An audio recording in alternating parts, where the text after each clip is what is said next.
এটা কোনো খেলনা নয়, এটা কোনো নাটক নয়। যাকে খুশি তাকেই উপদেষ্টা বানানো হবে। যদি আওয়ামী লীগ থেকে যদি উপদেষ্টা বানানো হয়। আসসালামু আলাইকুম দর্শক, যে ব্যক্তি নিজের বউকে সামলাইতে পারে না সে কিভাবে এই সমাজটাকে সামলাবে?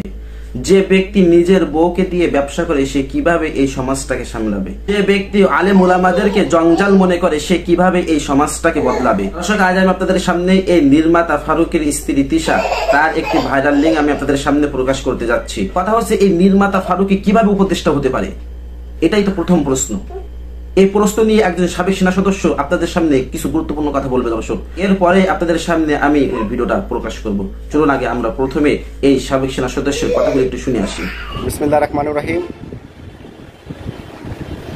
আমি জাফর সরকার, সাবেক সেনা সদস্য। আজকে কথা বলবো বাংলাদেশের তত্ত্বাবধায়ক সরকারের উপদেষ্টা মণ্ডলী সদস্যদেরকে নিয়ে। প্রথম পর্যায়ে যারা উপদেষ্টা বাংলাদেশে হয়েছিলেন, বাংলাদেশের জনগণের তেমন কোনো বিতর্কিত ছিল না। এখন নতুন দুজন উপদেষ্টা সংযুক্ত হয়েছে তত্ত্বাবধায়ক সরকারের। একজন হচ্ছে মুস্তফা সারোয়ার ফারুকী, আরেকজন হচ্ছে শেখ বশির আহমেদ। উনি আওয়ামী লীগের একজন উপদেষ্টা ছিলেন, আরেকজন নাট্যকার। তো আমি এটাই বলতে চাই, বাংলাদেশের উপদেষ্টা একটা মন্ত্রী সমতুল্য পাওয়ার। এটা কোনো খেলনা নয়, এটা কোনো নাটক নয়। যাকে খুশি তাকেই উপদেষ্টা বানানো হবে। যদি আওয়ামী লীগ থেকে যদি উপদেষ্টা বানানো হয়, তাহলে আমি মনে করি সর্বদল থেকে একজন দুজন করে উপদেষ্টা বানানো উচিত। বিএনপি, জামাত, শিবির, বিভিন্ন দলের যারা অন্যান্য দল আছে, সমস্ত দল থেকে একজন করে নেওয়া উচিত। তারপর সবাই মিলে সুন্দর একটি গ্রহণযোগ্যতা নির্বাচন দিয়ে একজন একজন ভালো একটা একজন ভালো একটা সরকার আসবে, জবাবদিহিত সরকার আসবে, এটাই জনগণের প্রত্যাশা। এই 15-16 বছর আওয়ামী লীগের দুঃশাসন, দুর্নীতি জনগণকে অতিষ্ঠ করে ফেলেছিল। আমরা যারা প্রতিবাদ করেছি, আমরা নিজেরা দেখেছি এই বাংলাদেশের মানুষ কতটুকু অসহ্যের মধ্যে ছিল।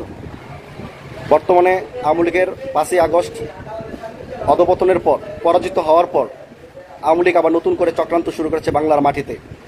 শেখ হাসিনা হিন্দুস্তানে বসে চক্রান্ত করছে, আর তার কর্মীরা গুলিস্তানে বসে মার খাচ্ছে। এটা অত্যন্ত দুঃখজনক।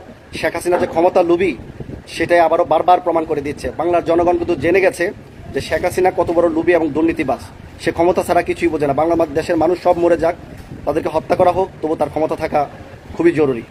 আপনারা জানেন, এই বর্তমান সাবেক শেখ হাসিনা বিডিআর পিলখানার কত বড় বড় অফিসারদেরকে হত্যা করেছে। হেফাজত ইসলামদেরকে নির্বিচারে রাতের আধারে গুলি করে হত্যা করেছে।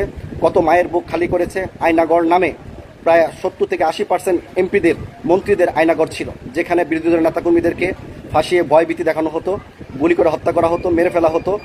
এইভাবেই তারা সন্ত্রাস কায়েম করে বাংলাদেশ শাসন করে গেছে। আর এখন তত্ত্বাবধায়ক সরকার আসার পর বিভিন্ন চক্রান্ত করে এই আওয়ামী লীগ সরকার দেশে নৈরাজ্য চেষ্টা চালিয়ে যাচ্ছে প্রতিনিয়ত। আমি বাংলাদেশের জনগণকে বলবো, আপনারা সবাই ঐক্যবদ্ধ হন। এই দেশের শেখ হাসিনাকে যখন তাড়ানো গিয়েছে, আমরা বাংলাদেশে নতুন একটি সুন্দর জবাবদিহিত সরকার আমরা প্রতিষ্ঠা করব। সেটা যে কোনো সরকারই আসুক না কেন। আমি বিএনপি করি, এটা আপনারা সকলেই জানেন।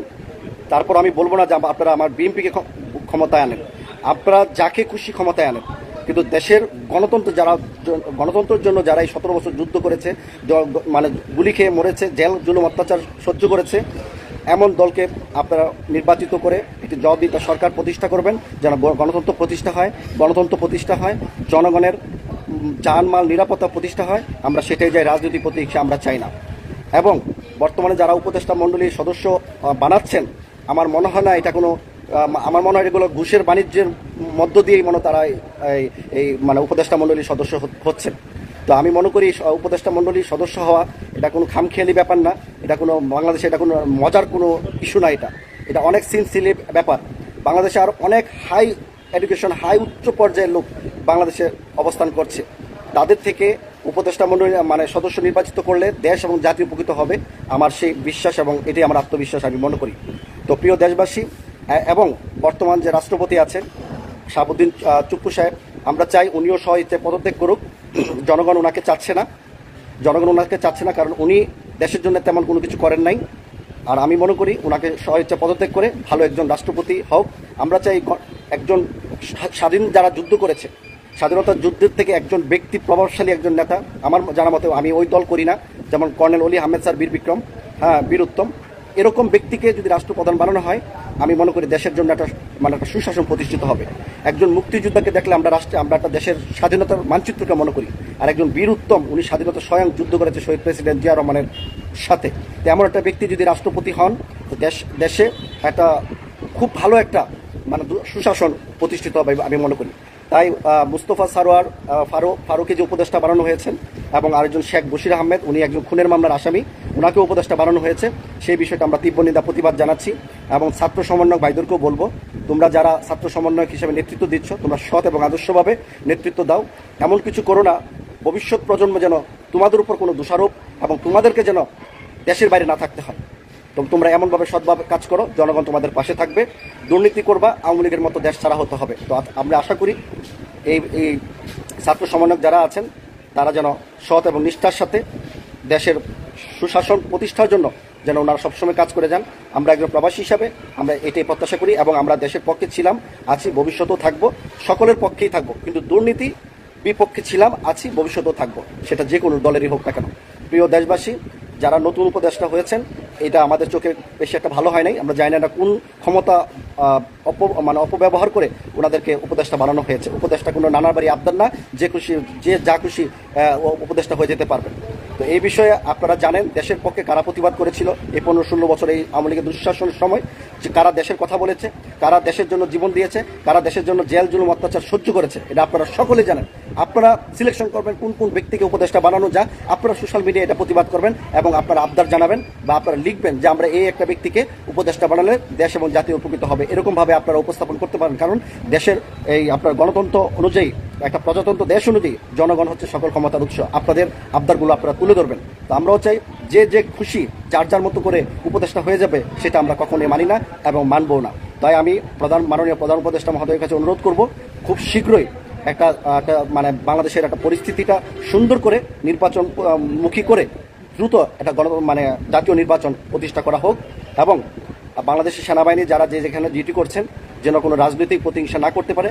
আওয়ামী লীগের কাছে এখন টাকা, অর্থ, পয়সা এবং অস্ত্র, গোলাবারও তাদের কাছে কোনো কিছু অভাব নেই। তারা যেন উচ্ছৃঙ্খল কোনো কিছু বাংলাদেশে না ঘটাতে পারে, সেই বিষয়ে বাংলাদেশ সেনাবাহিনীর কাছে দৃষ্টি আকর্ষণ করছি। আপনারা দ্রুত অস্ত্র উদ্ধারের কাজে আপনারা অলরেডি চালিয়ে যাচ্ছেন, তার জন্য আপনাদেরকে ধন্যবাদ জানাচ্ছি। এবং এই জিনিস অস্ত্র উদ্ধারটা যেন অব্যাহত থাকে, তাহলে দেশে সন্ত্রাসমুক্ত এবং শান্তি শৃঙ্খলা বজায় থাকবে। প্রিয় দেশবাসী, যে যেখানে আছেন ভালো থাকবেন। সবাইকে ধন্যবাদ। আসসালামু আলাইকুম। চলুন দর্শক, এবার আমরা দেখে আসি তিশার সেই ভাইরাল ভিডিওটি।